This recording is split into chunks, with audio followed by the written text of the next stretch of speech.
Hello.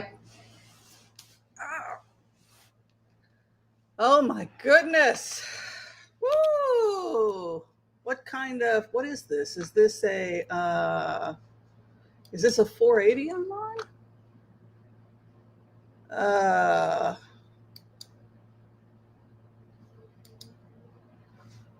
that might be a little better. Is that all right, you guys? Can people hear me okay? Just checking to make sure everybody is as right as rain. Oh, looks good, looks good. My sound is good. Do I need to go up on the sound? Hello. Yes, this is high sound. Yeah, very nice, very nice. Looks like the sound is good. Oh my goodness, I was so tired anybody else have any insomnia? I had the worst insomnia last night, I swear. I could not fall asleep. I hate that. So I was up till like 3:30 in the morning and my cat started to get annoyed with me. She was like, "Are you going to go to sleep?" Because I was like, "Okay, Mila, we go to sleep now, 12 o'clock." And then she's like, "Okay, are we going to go to sleep?" And I was like, I can't fall asleep. I can't fall asleep. It's like, and Mila being a good mother, she kept licking my face. Okay, you got it. She got it. You get time to go to, she treats me like a mother treats their child. Okay, go to sleep, go to sleep. And I was like, this is not working. So eventually I had to just take not a Benadryl. I took, what worked for me last night was Dramamine.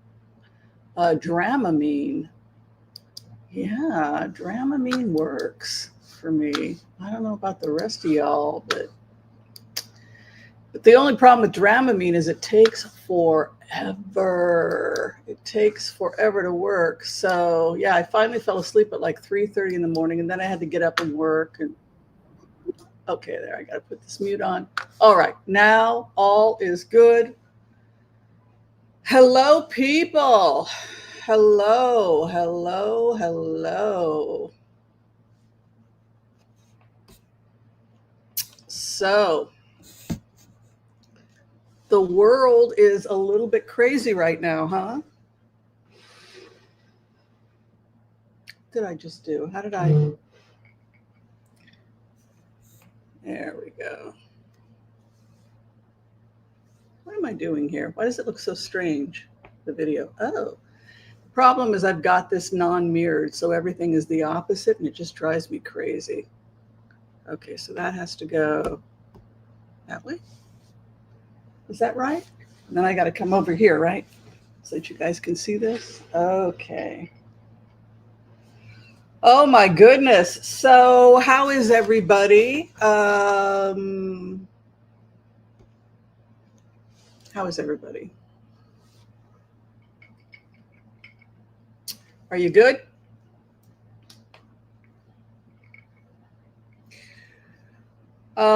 Is Joel here? Yes, he is. Thank God. I haven't seen Joel in a while. Joel is he's been busy, unfortunately for us. He is the floor director. Welcome back, Joel. How's the family? Are you okay?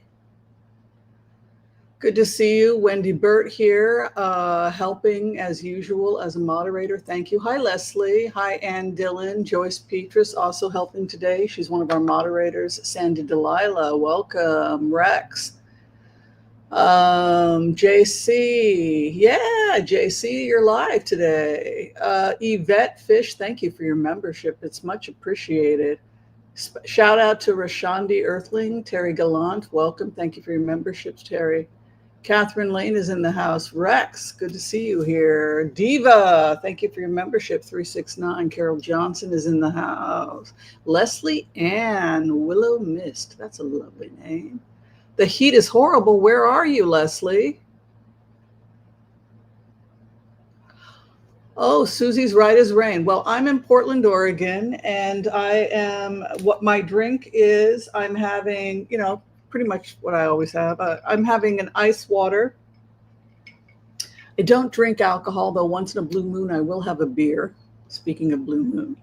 But no, I don't usually drink alcohol, but by all means partake. This is our happy hour show.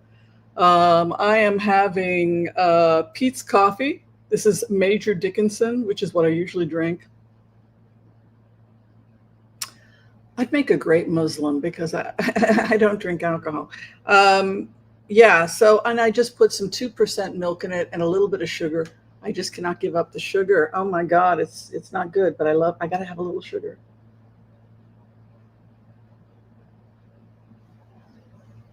Well, talk to me. What do you guys think of the news? What do you guys think? You think Khomeini died in a bunker?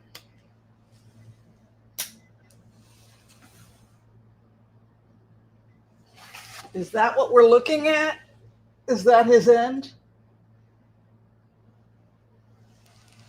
That's one way to liberate the people, right? Just take out the religious leader. So the VP would now be the head of Iran, and the VP is a liberal, right? They voted for a liberal. Remember, they set it up that way, that nice coup we were talking about. Who here remembers when we talked about the assassination of Raisi, the former VP of Iran?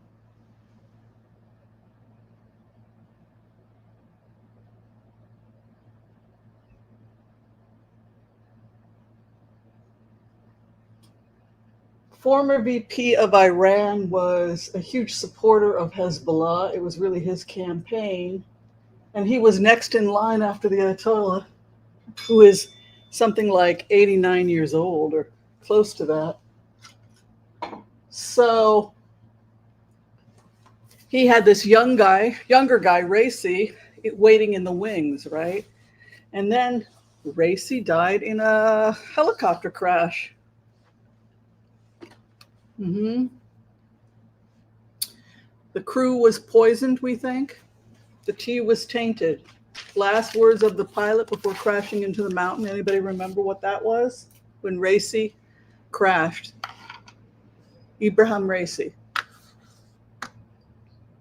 Anybody remember this?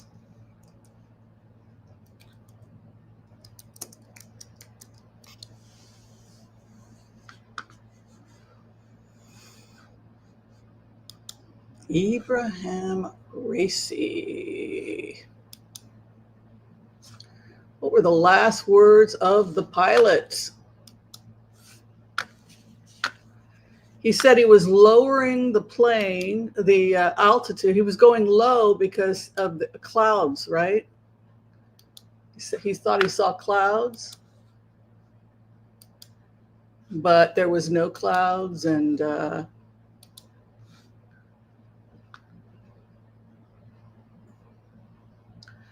they couldn't find anything wrong with the plane, so the helicopter, so they said it must have just been climactic, that he had some bad weather because there was nothing wrong with the plane, so it could not have been an assassination. Looked like it was just a harmless helicopter crash, but what we think happened was that they had been given some nice Turkish tea. You know, look, Iran and Turkey, they have a nice sweet tea. It's often served in a glass. They sometimes will put mint in it. And it's very common to have tea.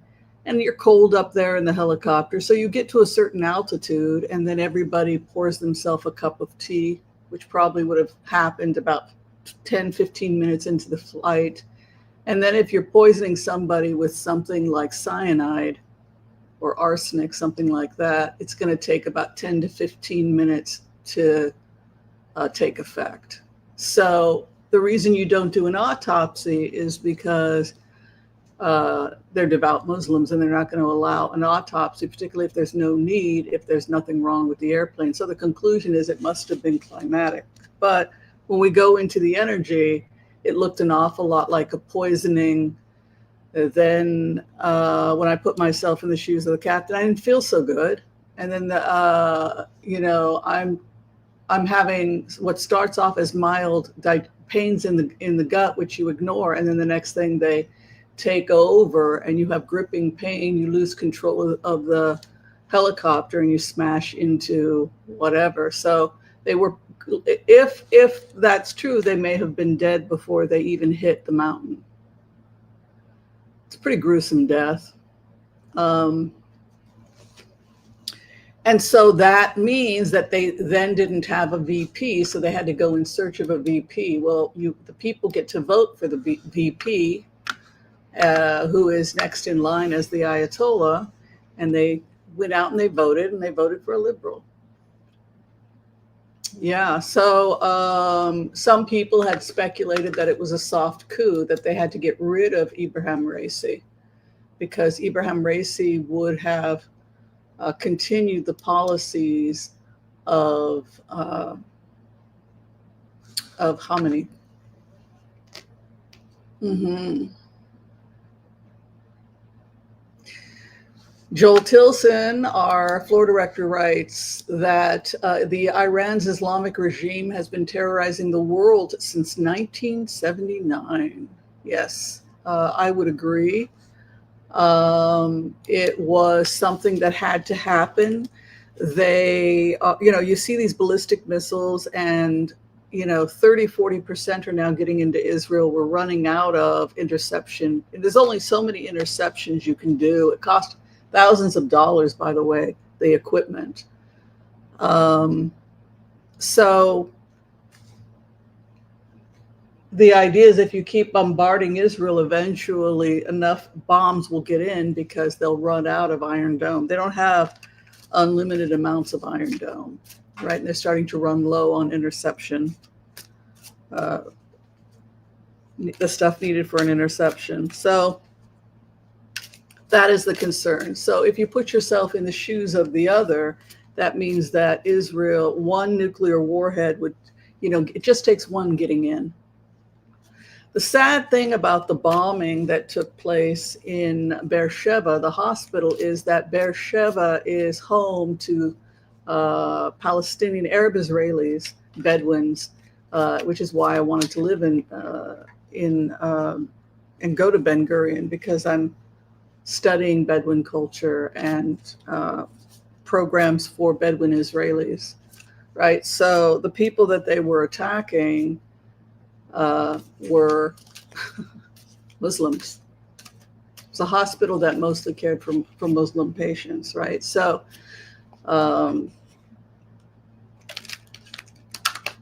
it's different than if you are telling people to evacuate a hospital because there's a Hamas network underneath of tunnels that are 60 meters deep and you've got to use a bunker bomb. There's a difference between that and an actual civilian hospital that's integrated with Palestinian and Arabs, and there's we don't have any underground tunnel. It was just an attempt to kill civilians. Now there's some shootouts that have taken place at the aid centers in Gaza. The Hamas-run health ministry often will inflate numbers. They'll say 59 people died, 200 people died, and then they go in and they say 8 people died. So we don't know what happened. We know that they were not targeting civilians, because what would be the point? Likely what happened was that Hamas had embedded itself in the aid distribution centers and they were stealing food, and they were also killing people for taking the food. And it may be in the fog of war that they saw Hamas operatives and began shooting, and unfortunately people got killed. But I'd like to see an independent investigation, because it's just such a difficult way to fight war. If you're it's urban warfare, right? And if you have terrorists that look like everybody else, and the terrorists have 50% support, it's a real hard way to fight a war. You know what I mean? So, yeah, war is hell, boy, that's for sure. All right, so I think we're going to go ahead. We're going to do, they're saying that His bunker is on fire right now. Interesting, interesting, interesting. That is very interesting. So, more than likely, uh, are they showing film footage? Is that what you said? Of the bunker on CNN? Agenda Free TV. Let's see what they have. Y'all know Agenda Free TV? It's good because it just gives you the facts. I don't see. Oh, what's that?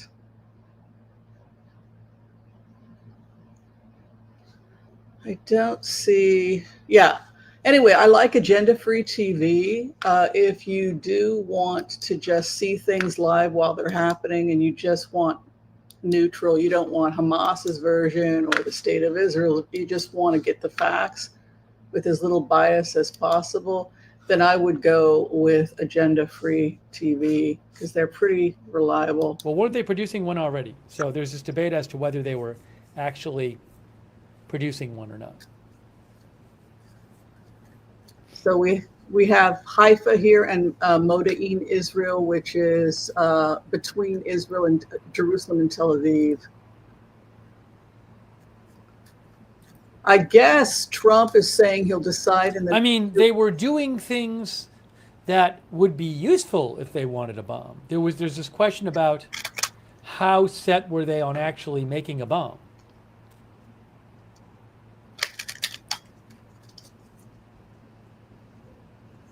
So yeah, so I just want to give a shout out to Steve over at Agenda Free TV. He's a nice guy, and he simply shows you the data, and he works very, very, very hard to be a real reporter, the way reporters are supposed to be, to simply say, here is the actual information.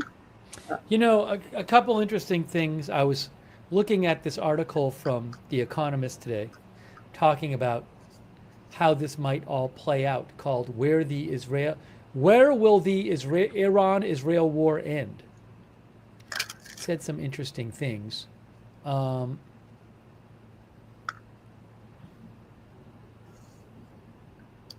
right, so that's that. So again, if you guys want to get agenda-free news, you want to see what's going on live, just check out Steve over at Agenda TV. And again, shout out. Thank you, Steve, for making that available for us.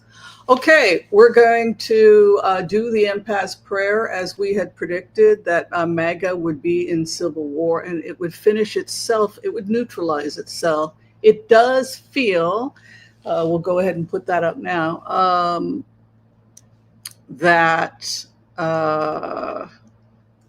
MAGA is finished, right?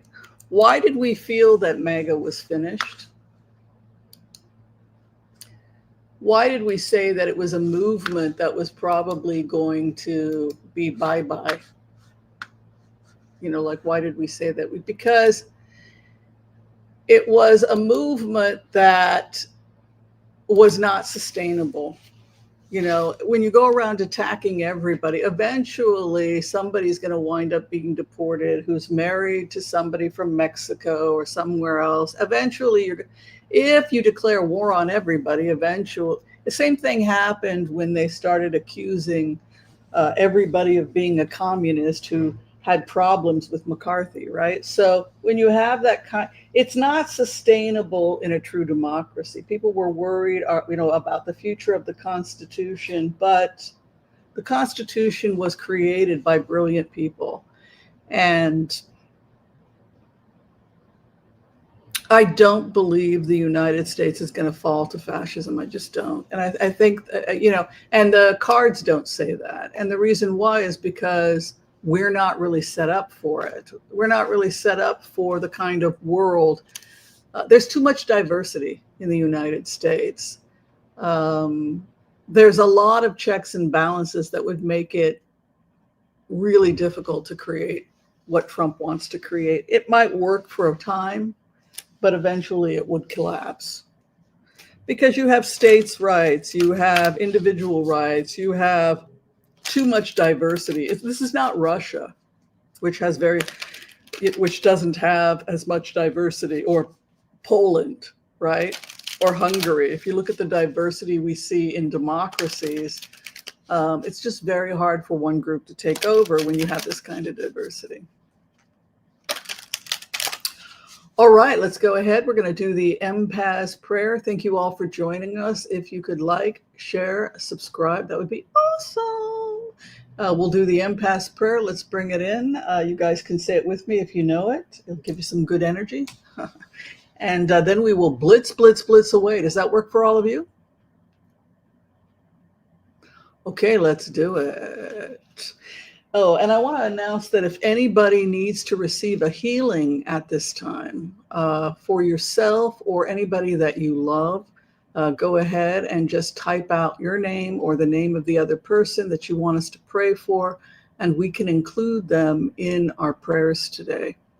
MPAS prayer is a non-denominational prayer, and anyone is free to use, share, or say it yourself, because nobody owns it. The people wrote it, right? The people wrote it. It wrote itself. One of the strangest things about this channel is the MPAS prayer. I often marvel at the perfection of the MPAS prayer. And the thing I find most amazing about the MPAS prayer is not only is it a perfect prayer, but we can say it's written by everyone and no one. Isn't that incredible? It just simply emerged from our community. We gave birth to it as a community. Wendy helped. A lot of people helped. Yeah, it's pretty cool, huh? All right, let's do it. Let's bring the MPAS prayer in.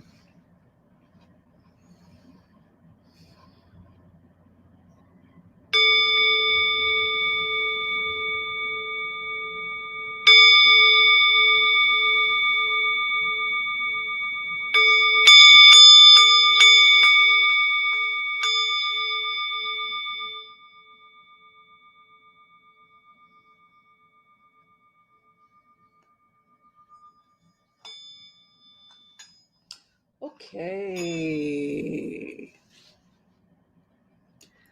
I want to call on white light protection for myself and this community as we ask permission from Spirit to access the Akashic records. We call on our spirit guides and our good angels to be with us. Please give us the clarity and the wisdom that is needed to empower all of us on our journeys, to make the best decisions for ourselves, our families, the planet, the people we love, but also to help those that we have strife with. And together, collectively, as a community, we say, Amen.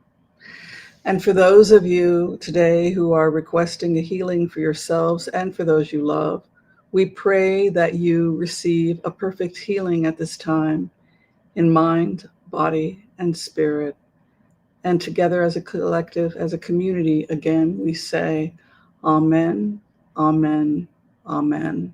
May all souls be healed. All right, there we go. I hope that gave you some good juju. All right, let's get to these blitzes. As I said, Joel Tilson is the official floor director. And so if you feel like no one's seeing your questions, Joel is here to collect the questions, and he usually makes them nice and big for me because I am blind as a bat. And we have the first question coming in from Joel. He says, Iran's crown prince is returning to Iran soon. Is that going to be happening? The Shah's family, will they be returning soon? It is the hope and the prayer of many that not that he be part of a monarchy, but that he be a symbol of, that he hold the spiritual space for the soul of the Iranian people, just like Queen Elizabeth, right? So it doesn't mean that they want a monarchy where the monarch is going to control them. They want a democracy, but they want it to be guided by the principles, the Western principles that the Shah supported, and cooperation with neighboring countries. He really tried to get along with people. He didn't want to fight with Israel or the United States. So we're looking at the Crown Prince of Iran first. War is right over Iran. You can see the Knight of Swords in the first or the seventh house. Excuse me, this is a blitz. Seventh house is the immediate environment in a Celtic cross. A blitz is the seventh, eighth, ninth, and 10th cards of a Celtic. All right, so we have the seventh house. The immediate situation right now for Iran is war. Knight of Swords, as we said, is angry wind energy. We think about metal, wind, and ether as the elements over wind. And we have this violent, angry chaos. It can be storms, hurricanes, war, violence. It's called the bull in the china shop. That is how we look at the Knight of Swords. Excuse me, did I say King of Swords? Excuse me, the Knight of Swords. And then its opposition is the eighth house. So the person that you're having issue with, sometimes people will want to know, how's my love life? And the lover's in the eighth house because it's the person, even if you love them, you can sometimes have issues with that person, right? So a lot of the time, it's often the, let me just check this. This presentation, I'm noticing my settings are a little off. Hold on. The camera is, got to get rid of the mirror there so you guys can see this. Okay, there we go. Sorry about that. All right, so we have war and the opposition has an ace of swords. What do you think that means? What do you think it means that the opposition to Iran is the Ace of Swords? Those of you who are interested in tarot, think about that. Now, the Ace of Swords is victory after tears, right? It is the survivor's card, right? So the survivor has the laurel wreath. I cried. You know what I always think? I always think of that song. Was it Billie Holiday? God bless the child who's got his own, who's got his own. Your mama may have, papa may have, right? But God bless the child. That person who survives and thrives despite nobody helped them. They are strong. I am invincible. That's the Ace of Swords. I am strong. Strong, I am invincible, invincible, I am woman, right?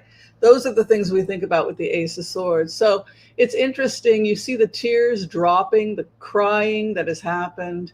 And those tears are shaped like the Hebrew letter Yud, which is the 10th letter, I believe.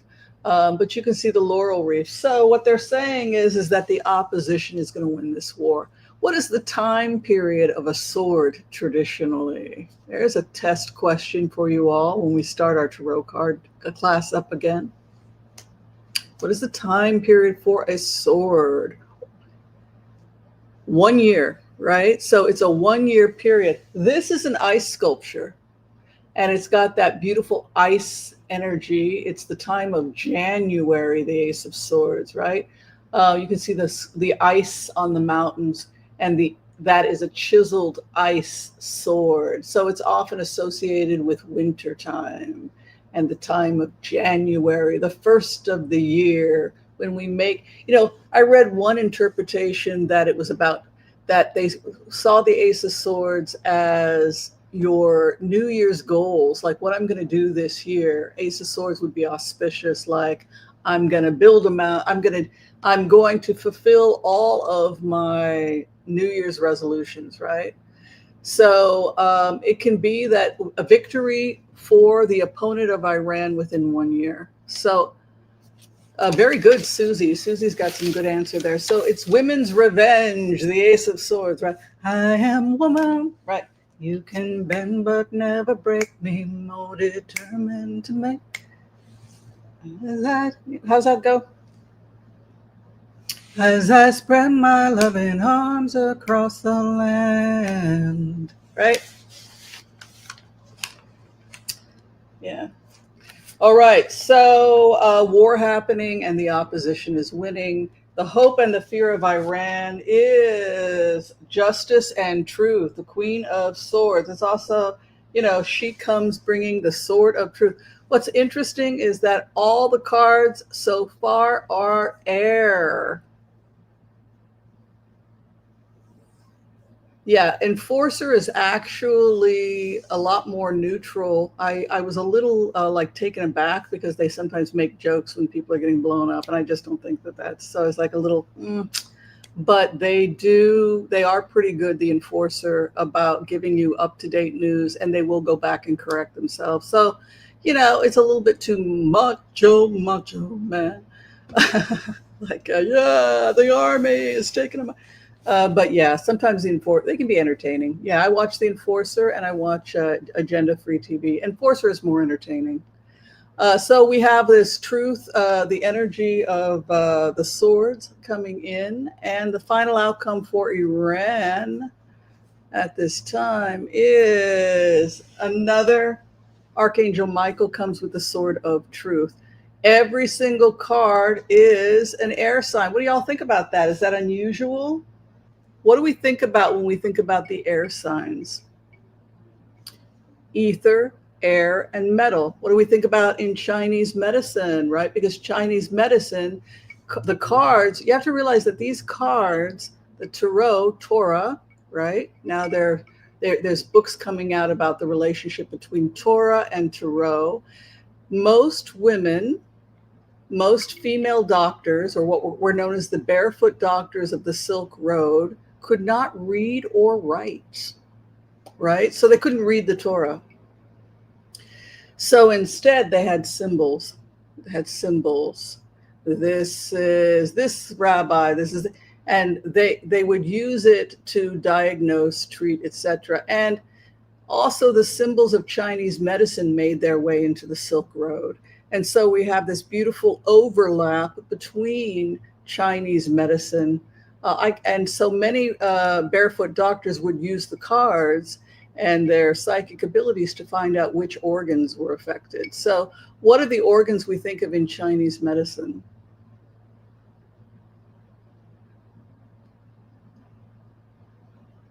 The lungs and the large intestine, right? The lungs and the large intestine are air, and Wei Qi is the wind energy hitting your back, which can cause irritation to your immune system. That the wind can come in when you go to the back and attack the immune system, right? So all of that is what you see in this card chart. So you see this kind of attacking, violent wind energy. You see that this calm opposition comes in and mops the floor with Ayatollah within 1 year. Or it could be by the end of January, we're seeing a new regime change. And you're seeing this strong female energy carrying the sword of truth and Archangel Michael. So it's looking pretty good for the opposition. What do y'all think? Any other readers here get a different opinion? I don't think you would, because it's pretty straightforward, but you guys want a clarification? Yeah. Okay. Over the war itself,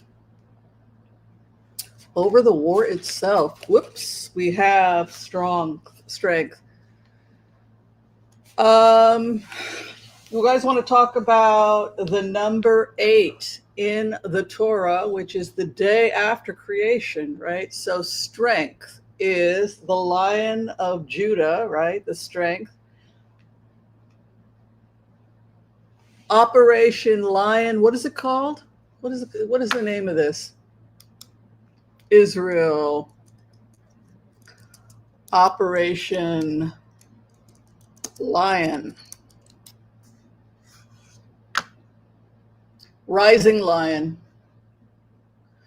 Operation Rising Lion is the name of the significant military operation launched by Israel against Iran on June 13th, 2025. So it is interesting that the universal computer, because we're plugging into the universal computer, the collective consciousness, shows this lion. Yes.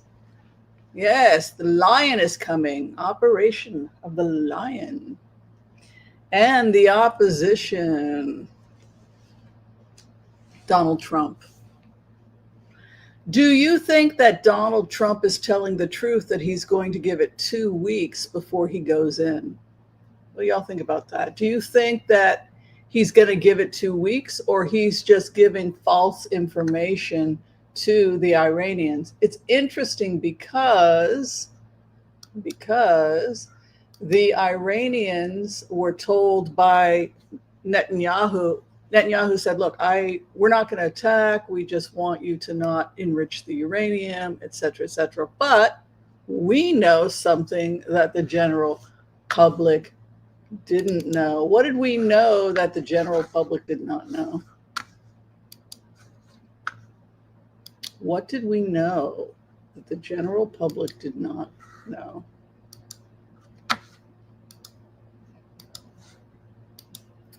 We knew that that wasn't true.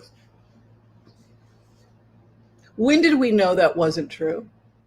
December 19th, 2023, letter to the IDF, military operations. We had done the math, right? Because I was working on my PhD, right? And I started to use supercomputers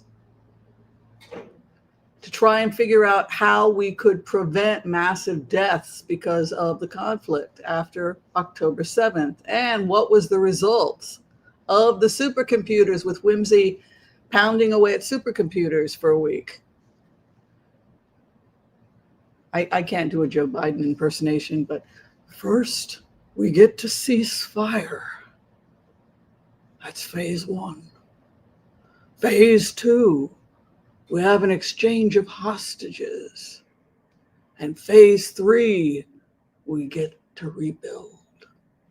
But what did Joe Biden keep in his back pocket and not tell everybody? He didn't publicly announce phases 4 and 5, even though the data pointed to phases 4 and 5. We are not going to have global safety when we are 1 minute to midnight in a nuclear holocaust if we don't do what? Number 4, take out Putin. He can be arrested and tried in The Hague, I said.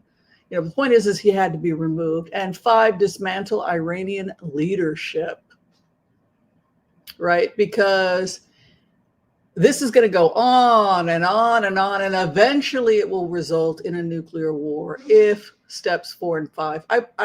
I looked at the statistics. It was about 95% nuclear war. I was pretty upset because I was like, no, I don't want us to have to take out Putin. I just want people to be nice to each other, right? So the great thing about using supercomputers is that they just give you the information without the emotional bias, which I think is really important. The final thing, 6, was that we do not make a deal with Iran and Russia for normal relations with the Abraham Accords, which was on the table because what the data showed is if we did that, they would use it to rebuild their arms in Ukraine and the Middle East, and then they would really take us out in a couple of years. So that's what they would have done with the money. So there's no point. If they're hell-bent on taking out the West, why would we help them do that? And so the 6th point is these people cannot enter the Abraham Accords trade deal. But who could enter the Abraham Accords trade deal?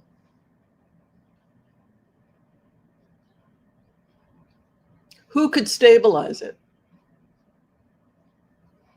The Shah's family, right? So we knew by December 19th of 2023 what was going to happen, even if the public didn't know, right?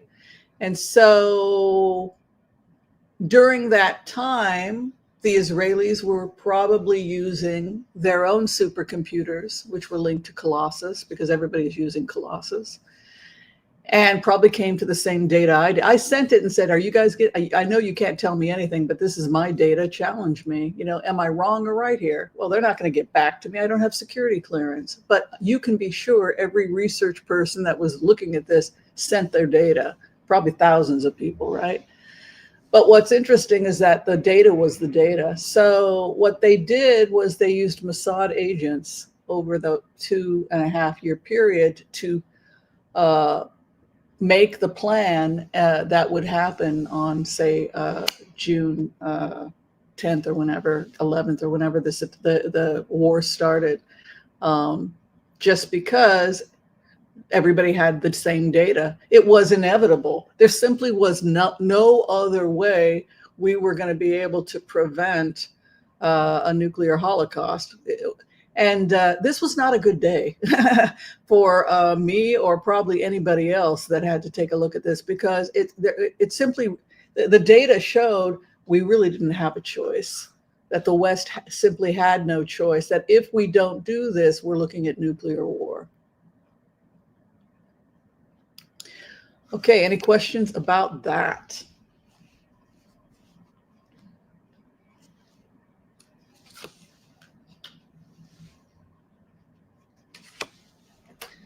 There's the new contract, Three of Pentacles coming in. So we've got a new contract. The business world wants to come back. That's also interesting for me to see, because you've got, by the way, I think that's the Shah's son. But you've got the Three of Pentacles coming in, a new contract in truth. Yeah, the Shah's son's coming back.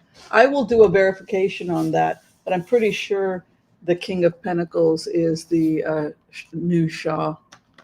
So yeah, I'm going to go ahead and predict here that the war, we have just the lion, rising lion here, just in the middle of the war. We have the opposition winning with Trump's card.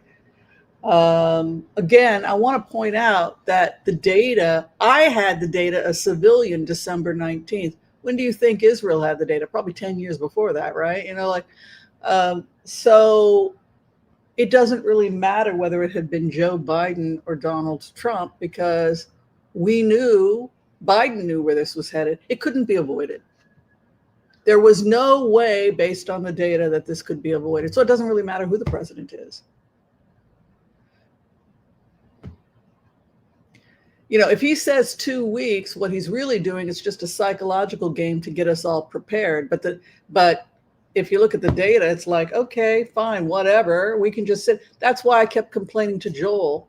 Remember, like Joel also, we showed each other the data. Joel talked to me about it because we talked about it because we had the data. It's like, why is this taking so long? Why is this taking so long? Why is this taking so long? Because we had the data.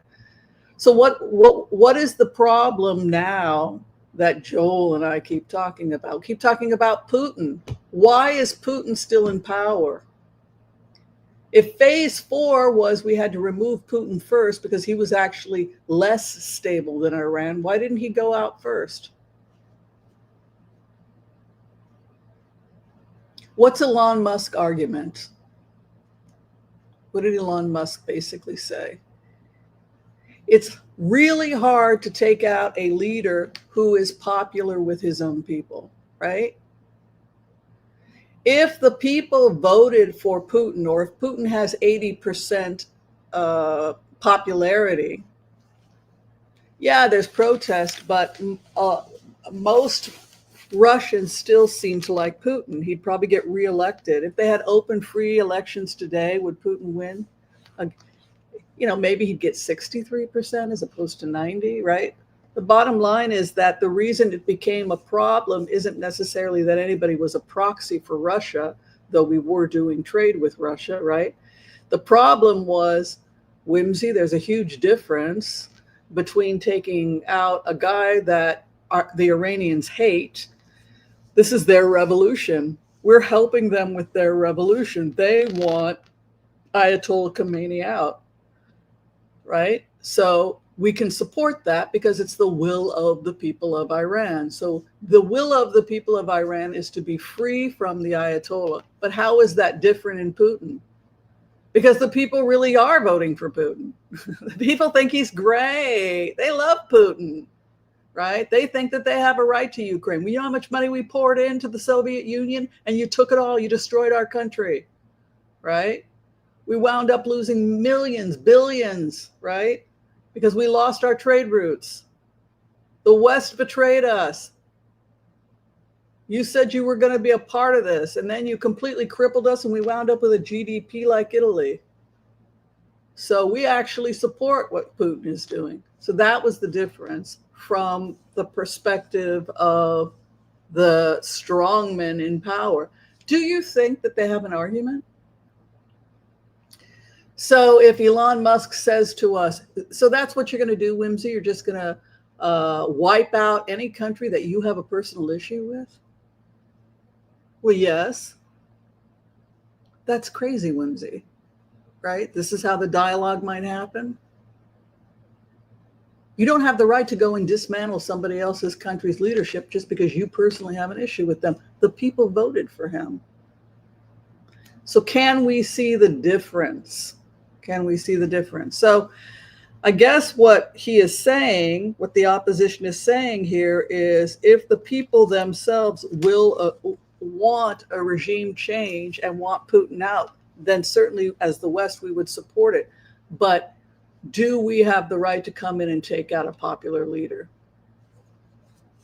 And that is the delay, right? That is the delay. One guy, in the case of Iran, the people are fighting a revolution. Get this nut job out. And he has 23% support. We want to tear him to pieces for what he's done to our country, right? They hate Khamenei, right? But if you go to Russia, how about you losing California? How would you like it if you lost Texas? You gave it to Mexico. How would you like it if you lost New Jersey?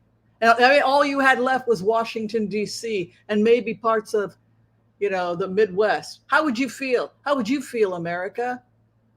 We lost everything. We lost our whole country. So you get it. The great thing about being a remote viewer is you really get to put yourself in the shoes of everybody. And it's really a great learning opportunity. So even though I would love to see Putin fall, I would love to see new leadership in Russia. I would love to see an end of the Ukraine war. I can't assume that that's how people feel on the other side of it, because from their perspective, huge chunks of their country has been chopped up. How would you like losing Alaska to Russia? Right? And all that oil, right? The oil in Ukraine, the minerals. So I really like seeing these debates because it really opens my mind to, oh yeah, I guess that would be horrible if America got broken apart. And you can be sure that that is precisely what the opposition wants. That's exactly what Putin wants. He wants us to be crushed and torn apart the way his country was torn apart by us, by the CIA that came in, and Gorbachev, when you tore us into pieces, right? So the anger is real, right? Now you're making it out like we're horrible. We're coming back and taking what was ours in the first place. It's our damn church. We gave all of those icons to Ukraine. We have a right to take it back. You don't represent us anymore. You're not our church anymore, right? So they went in and they took the icons, right? And they took it back to St. Petersburg, right? Remember that? Okay. So I would be curious personally. I don't know about the rest of you, but I would like to know what's going to happen. What do y'all think? Do you think Putin is long for this world? What do y'all think? Is Putin going to be around? Do they have a point? Is this why it's so hard for him to get assassinated? Because so many people are protecting him? Like, well, maybe we should keep the guy around because he's popular with the oligarchs. Right? I don't know. This is the great thing about trying to hear everybody's voice. We don't like war. At the same time, did America betray our agreement with Russia? All right, let's take a look at Putin and he'll be the seventh house. So the seventh house will be Putin's perspective, and the opposition will be the eighth house. I just want to see if Putin is terrified. Everybody had what I just showed you. That data is all in Colossus. Anybody who asked those questions is going to come up with the same results, and they did. Because that's the results of the supercomputers, right? So 8200 also uses Colossus, right? The Israeli intelligence. So everybody kept, the data is the data. It's, no, boy, trust me, if we could have avoided this, we would have. All right, Putin.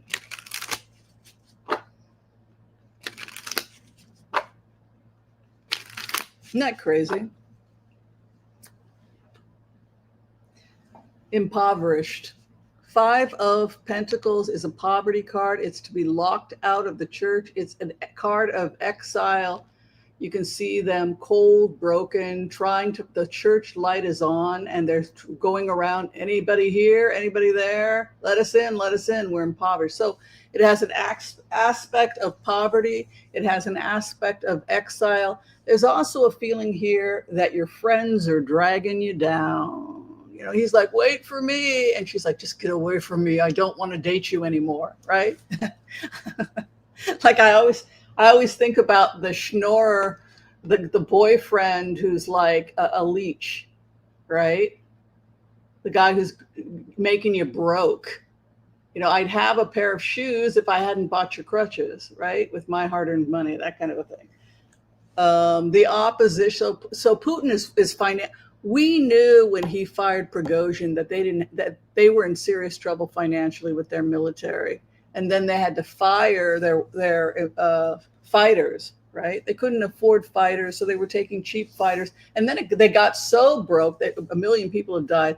They finally were taking untrained people from North Korea that simply ran into their deaths. They were just shot and run forward, die, shoot and run forward, die. The film footage out of the enforcer is pretty gruesome. Ukraine's winning. What do we think about when we think about the Three of Cups?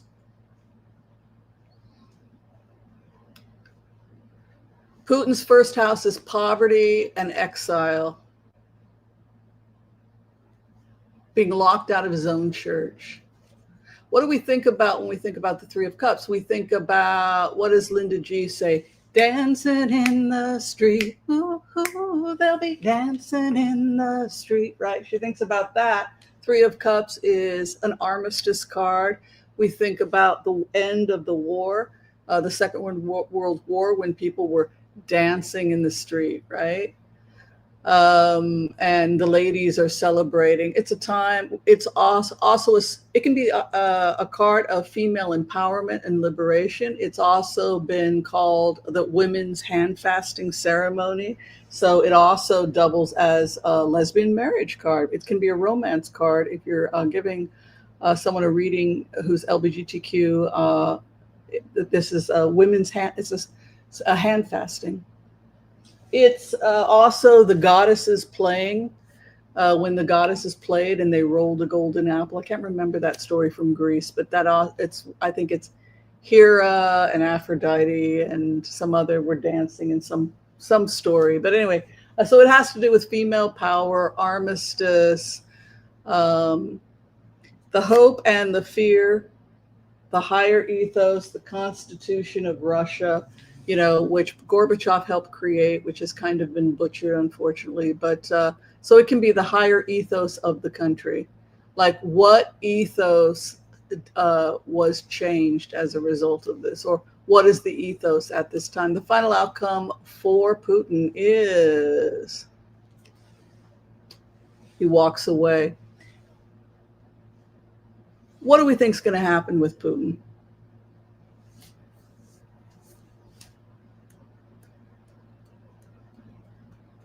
What happened to Yeltsin? Putin took over for Yeltsin. What did they do to Yeltsin?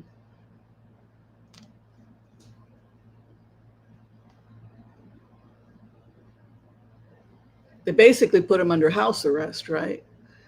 So it's basic. How old is he? Is he 70 something? 72, 73? He's going into retirement. You know, he could make a deal with his generals with this kind of energy with Putin that he agrees to leave in exchange for not being assassinated. That would be where my head would be going with an Eight of Cups. He leaves it all behind. He leaves it all behind. The clarification over the poverty of Putin. Ace of Swords. Victory over the poverty. And the opposition refuses to negotiate with him. No, you just have to leave Ukraine, right? Hopes and fears. boy, there it's about the soul of Russia, like it's really about. And then the final outcome for Putin is it's over. What do we know about the Knight of Pentacles? It's the knight that doesn't go anywhere, right? Stop. It's like a Clydesdale, when it's that big, beautiful Clydesdale that just stops, and it's the end of the road. A person told me an interesting story where she was riding her horse, and Clydesdales are very, very strong, and they can be very stubborn, but they're also somewhat psychic. And she was riding one, and it just stopped and refused to budge. And at first she was annoyed, and it was prickling its ears and stuff. And then she was like, I'm going to listen to this horse. And she got down, and somebody had put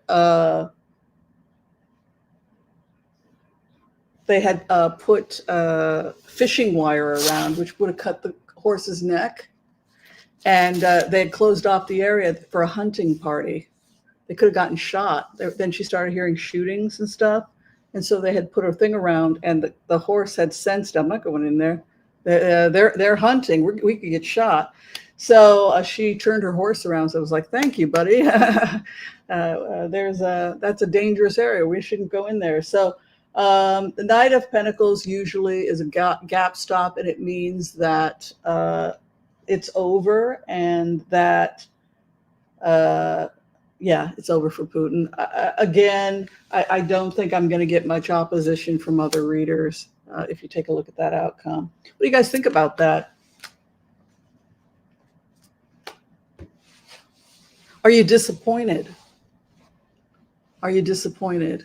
Like, I want to see him, arrested in The Hague, right? What I said I wanted, versus somebody like Elon Musk, more practical, cynical. Yeah, right, Whims. You decided that he should be war crimes, right? But what about the war crimes of this guy and this guy and this guy and this guy, right? So with somebody this popular with his own people, what would happen? What would the long-term effect be for Russian Western relationships? Would it be worth it if he just agrees to retire, and it looks like he just retired? Is that ultimately the best thing? Probably they decided, rather than kick the hornet's nest, he agrees to leave, just like Yeltsin did, who was charged with, he was supposedly an corrupt alcoholic, the way they made it out, Yeltsin. So he went off, and he, with his vodka or whatever, and let Putin take over, right? So that's basically what it says. And I get it. I get that, why, even though we want him tried for war crimes, the West may say, just leave. Ultimately, the fastest way to peace, least amount of deaths, is that, take his power away, send him off to a house arrest in Siberia, and none will be the wiser. And then he can, save face, right? Save face with his people. Come on, he had health problems. It's time for him to retire. It was nothing like that. And they can weave a story. And then the next guy can negotiate pulling out of Ukraine. Does that make sense? Joel Tilson says that he is calling the shots in Iran. Yeah, but nobody takes him seriously anymore because he doesn't have any money, right? So he's broke. Do you think Priest will be arrested while escorted immigrants to court on the 20th? Interesting. Yes. So we have this insane thing that's happening where the government seems to not care whether or not it's a criminal or a law-abiding citizen seeking amnesty. So it's been, it's one of those things that if you meditate on it, you'll fall into a very dark place psychologically. So let's take a look. All right, let's take a look at what's happening with the immigrants that are being harassed by the fruit. I'll be nice. Let's take a look. Pray for the immigrants. Pray for the immigrants, because your people too were once immigrants, right? Unless you're Native American.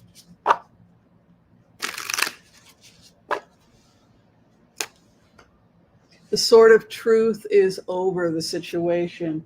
The opposition, Queen of Pentacles. It's just business. So you have private companies working for ICE, and they get $5,000 a head. So they're going to go and arrest as many people as possible because it's a for-profit business, right? So you have the opposition being a business card, hopes and fears, temperance, and then the final outcome is 9 of Pentacles. That's quite auspicious. And that could indicate that ultimately, see, I had a feeling this was going to happen. It's all a bunch of, sound and fury signifying nothing. Because ultimately, this is how we make our money. This is the story of the immigrant, right? This is, if you look at the history of America, our ancestors had to be selling rags, right? When they came to America, it was no easy when they came out of Ellis Island, right? But then they sold rags, then they saved them money, then they sold some fruit, then they got a nice little shop, then they paid for their kid to go and get an education. And then in 100 years, you have a new generation of American, right? So this idea that life is very difficult for the immigrant, but in 2 to 3 generations, you see the rewards, right, of those early people that come here. And that's always been the story of the immigrant, right?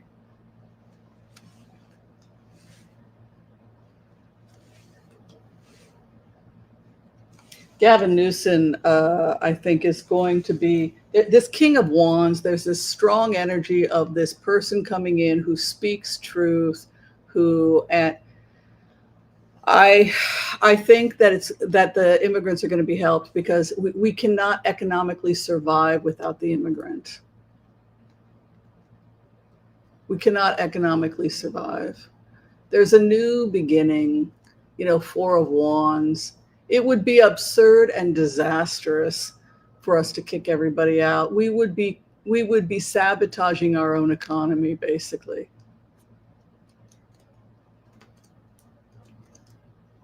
Just looks to me like cooperation and cover-ups. Like they wanted to give some kind of performance to their constituents, but I would say actually this bodes very well for the immigrant, because you have this strong fire person fighting truth, and then you have a new beginning in the business world, and then power, and then economic stability. 2 of Swords is almost like a non-apologetic response. It's as if there's whoever did this doesn't want to take responsibility for the pain that they've caused. And they arrested one woman from Portugal or something, right? Who was on vacation, and she couldn't speak English, and she was in New York, and she was like, "What are you doing?" And she got taken up in an ICE raid, and her daughter is screaming hysterically. And they were just tourists. They actually kidnapped a tourist. Because, so the lawsuits are going to start. Damn right I'd sue. If I was on vacation in Portugal and some secret police drugged me off and thought I was an illegal, dang, I would, with my personality, you guys know me, I'd go to the press. I'd scream until the cows came home. All right. Joel Tilson writes, Christy Nome went to the hospital for stress issues. I thought she had an allergic reaction. Didn't she get stung by a bee or something? Or eat something bad? I don't know. Christy Nome went to the hospital for stress issues. Let's take a look.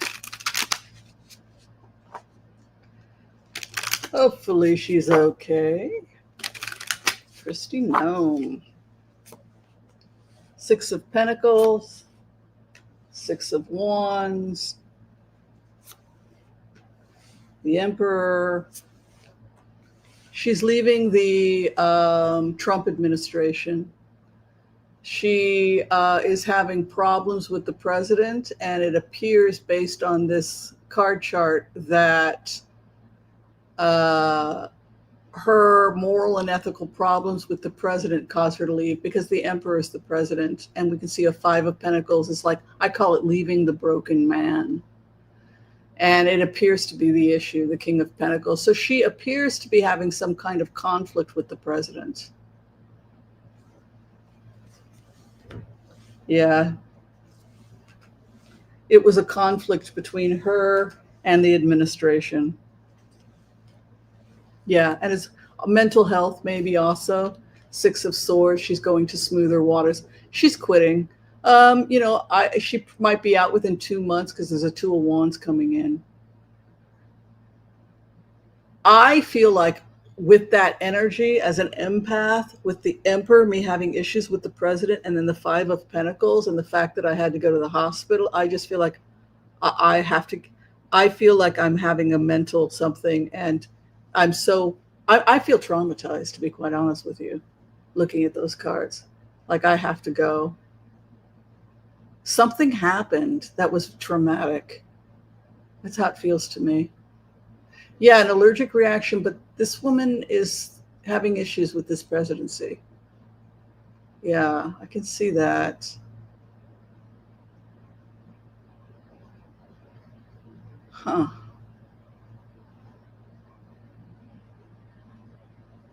Yeah.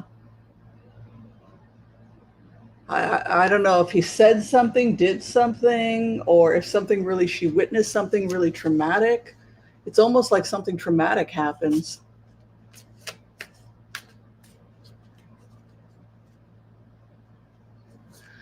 Oh, LA, you mean they started attacking people at the Dodger Stadium? What a bunch of fruit noobs. I mean, we don't want, you think Joe Biden wanted gangs coming in? And it's like, come on, you guys.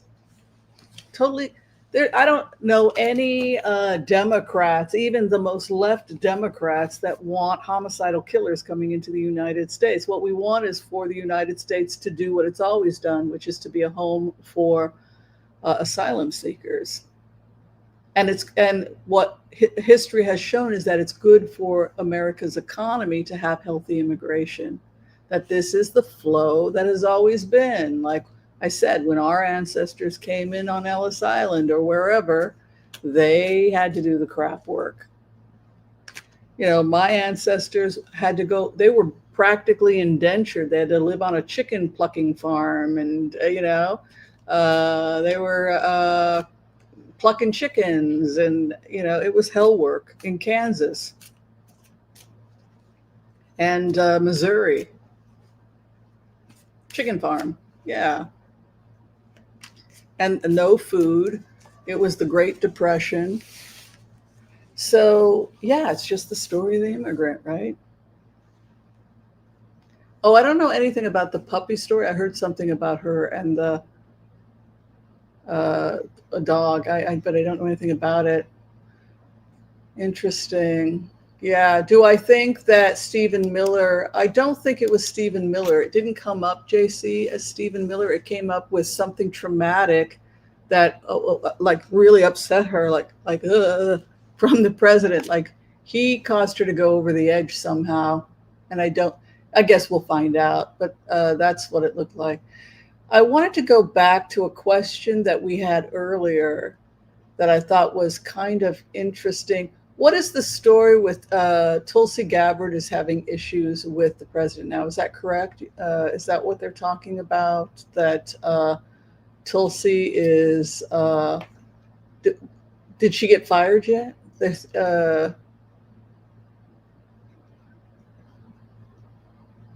Yeah.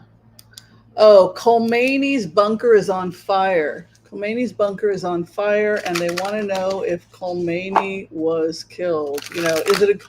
It would be great if he could be tried, because that's what the people want, and that would be justice. Rather than making him a martyr, people want him to be humiliated, that you're just a man. And that was really what they wanted to do with Saddam Hussein, is show him as just a man.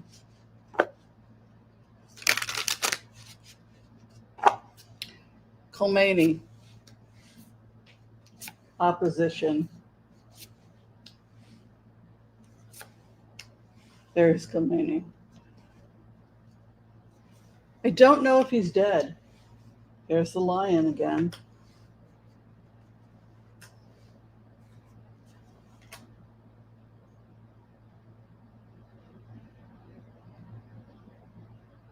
He's with his family. 10 of Cups. I think it's very unwise if they had everybody holed up in the same bunker for that reason. Like the royal family never stays in one area, all of them, because of assassination attempts. So if they did that, that would have been unwise. It's possible that he was in a separate area.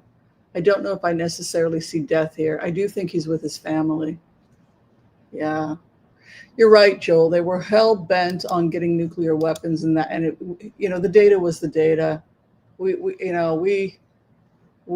looked at it. Joel and I talked about it for years. It was what it was. All right, the IDF clear out Hamas from Gaza. There's been some disturbing reports out of Gaza that the Israelis opened fire at one of the aid distribution sites. I doubt they were intentionally targeting civilians because there wouldn't be a point. And also, they would have been tried. The soldiers would have gotten in trouble. Evidently, they were shooting from tanks. I'd like to see an investigation. I'd like to know the fog of war, why this happened. I don't think this is the best way they should have done it. They should have put everybody in the safe zone, not forced them to go in and out of it. And they could have handled it differently. But but I don't know. I don't know enough about this. But let's find out what happened with the IDF and because dresses like civilians, and then they become embedded in the group, and then they end up moving with the group. And so when the Israelis identify, they've got face recognition, voice recognition, and something may have happened. And then unfortunately they're embedded with the civilian. It's a disastrous way it's a horrible way to fight.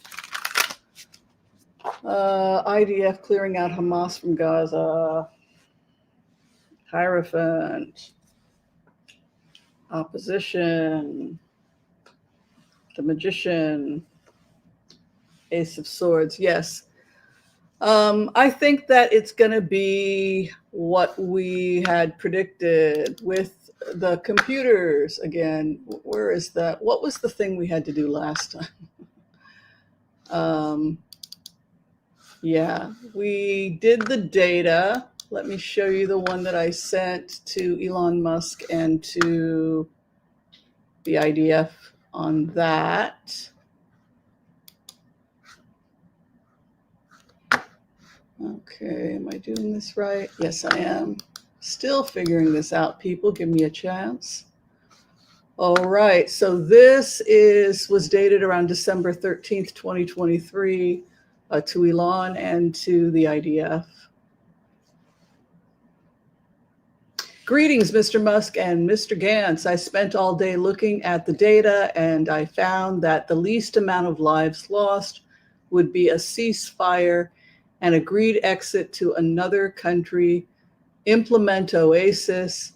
Maybe people smarter than me have different data. Thank you, Dr. Whimsy Anderson. So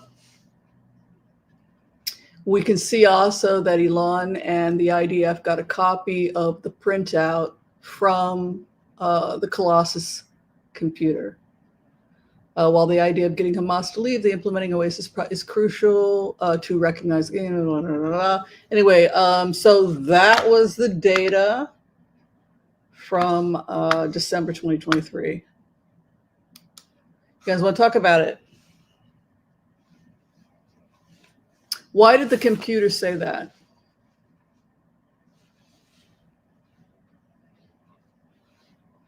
Why did the computer say that? Because if you have a fight there and you have Hamas fighting, then what's it going to do? It's going to attract more Hamas fighters. More Hamas fighters are going to try and get in, and then it never ends. It never ends. It never ends. But if you lure them somewhere, I'm going to go over there. They've got sticker bars and, right? So the idea is to lure them somewhere else, and then Hamas goes to that other place and they take their chaos somewhere else. And otherwise, if you just keep killing, it just goes on and on. And I will avenge my father. I will avenge my kitty. You know, like it goes on and on. I will avenge my, and it just keeps going and going. Whereas if you stop the chaos, you pay people to leave, you lure them to somewhere else. We're going to go fight over there. Yes, yes, you go have a happy life in Algeria. So that's why the focus, that's why the computer says that. And so otherwise, you're just going to have this repetitive fighting, probably within a year. You can see pulled double aces, the opposition ace of cups. Likely you'll get Qatar or some other country to come in and offer to take them with an ace of cups moving into, that's a peace offering. And then the power struggle, the magician, and then ace of swords. So yeah, Israel is using the tanks as shields, but if civilians were killed when, you know, if they were targeting Hamas and Hamas is embedded with a bunch of kids, that's when the civilians have the highest, you know, the whole point was so that Hamas wouldn't steal the food. But it's certainly, now we're having problems with Hamas embedding and people getting killed that way.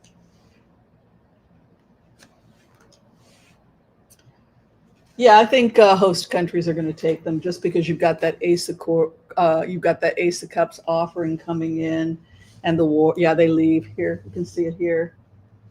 See what I mean?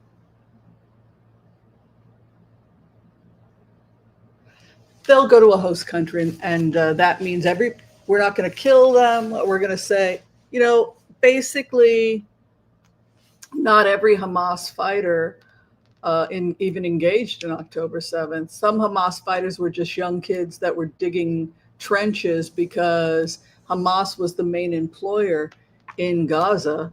And so Israel's feeling about it when you go into this energy is you were, you know, those kids that surrendered that are now in Israeli custody, our response is, you were a soldier.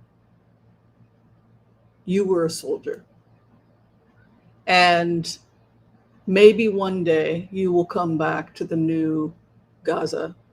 Once we have peace between Israel and Gaza, once we have that beautiful rebuild that we're working so hard to create, maybe in 20 years you'll come back with your family, visit.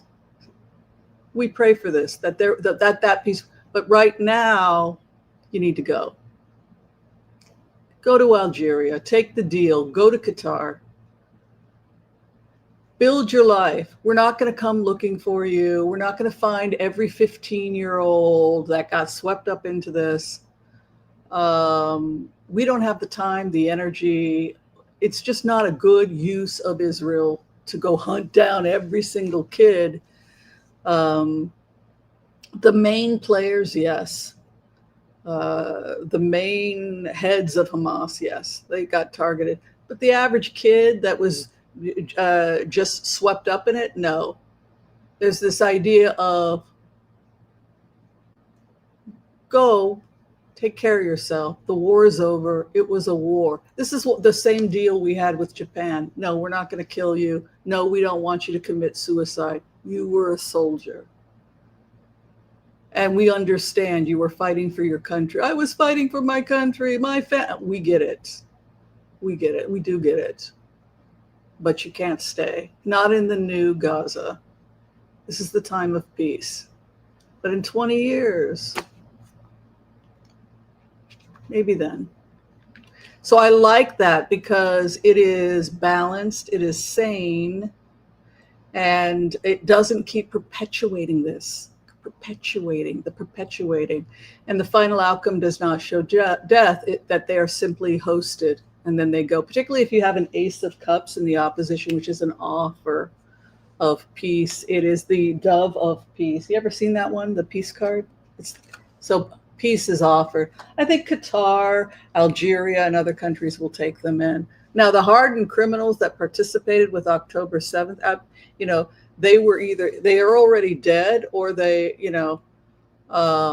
should not be released. No, because they're psychopaths. And but the majority that didn't participate, that were, we're just caught up into it. No, there's no upside of Israel wasting its time chasing after those people. Just go to Turkey, go somewhere and build it. Love your family, take care of yourself, and in time, when this cools, it'll be a new day, it'll be a new dawn, and we'll be in a different place. Just like in Japan, just like in Japan. Does that help with that? They no longer have support from Qatar.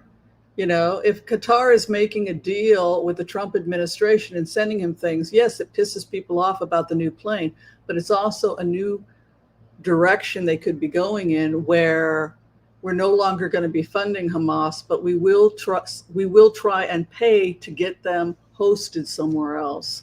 And I think that that's ultimately the direction. Yeah.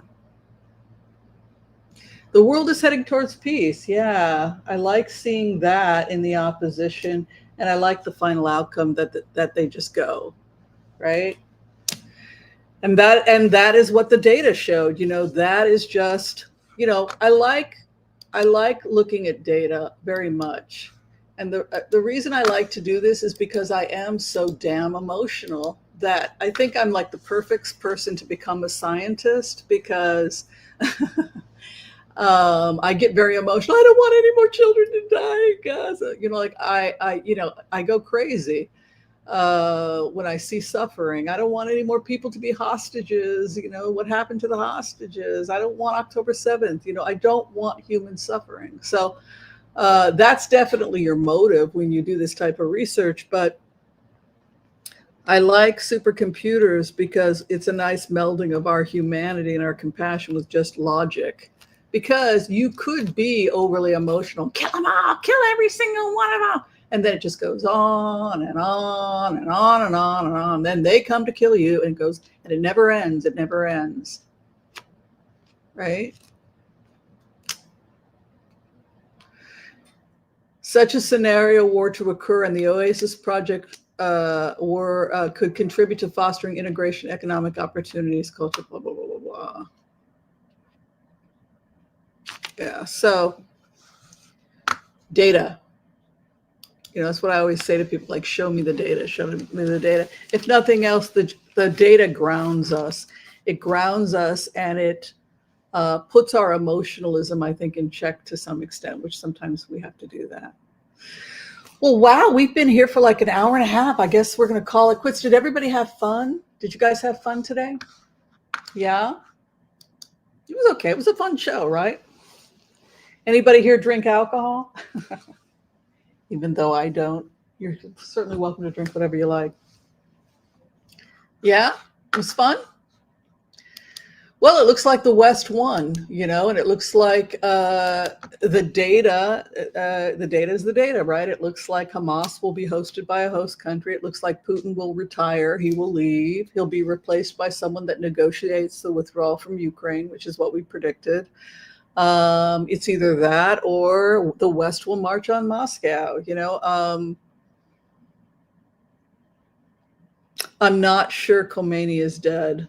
I think there's still a chance he could be arrested and tried, which is ultimately what would be better. The great thing about arresting and trying him is that the whole world will see he's just a man, just like with Saddam Hussein. Whereas if you kill him, it's he dies a martyr. No, you arrest him, you have the whole world see, his victims have a chance to speak, and then he has to sit there looking humiliated and weakened. And at that point, he's no longer a martyr or a hero. He's just a guy who has been found guilty of committing crimes against humanity. So that's ultimately, again, what would be the best outcome, the most logical outcome. And then if the people decide that he gets the death penalty, it's their decision based on, a trial and whatnot. That would be far better. It's like Nuremberg, right? Like how much information people were able to get just from and become educated, and you use it as an opportunity also to educate the people. Like the Nuremberg trial was a great opportunity to educate the people on what these monsters did rather than just executing them or bombing them or whatever. Like the benefits of a trial. Yeah, I don't either, Kelly. I just, once in a while I'll have a beer, but I get drunk. I don't feel good. I don't enjoy it. My big thing after my divorce, like you guys know, I used to smoke marijuana. I don't smoke marijuana anymore, but after my divorce, it really helped. It really helped. And oh, by the way, I cleaned from top to bottom. So and I've got my HEPA filter on, so hopefully I wasn't coughing at all today. Speaking of lung health, smoking, lung health, etc. So I'm very, very happy with how the new air filter is working. Yeah. An old fashioned. I think I did try a sip of that once. Yeah, it's not my thing. To each his own. All right, my loves. Thank you so. God's lettuce is better than man. Yeah, I'm not into it. Whatever. All right, everyone. Thank you so much for hanging out with me. If you need to see me for a tarot reading, you can book me through a Booksy. It's really easy to do. You just sign on and then I call you. I am in Portland, Oregon. So if you set the appointment for like 2:00 and you're on the East Coast, I'd be calling you at 5:00 your time. So always, if you're on the East Coast, you're 3 hours ahead of me. So for example, if you set an appointment for 9 a.m., I'm going to be calling you at noon. So the soonest I can see you if you're on the East Coast is noon because I start work at 9 a.m. Yeah, just always a warning to my East Coast people, book early because I'm 3 hours behind you. Yeah. If you need a quick reading and you're trying to save a little money, you can get pre-taped readings from me. They're 5 to 10 minute readings, just one question. And I think those run about $30-$35. And then you have like a permanent taped general reading, which is kind of nice, or just one question. All right. Be kind to all so that all will be kind to you too. God bless. Peace out. Continue being your beautiful, wonderful, loving, sensitive selves. And we will see you all next time. Peace out. Yeah, shanty, half a beer exactly, and 7-Up. Or lemonade. You can do it with lemonade too. All right. Bye, everyone.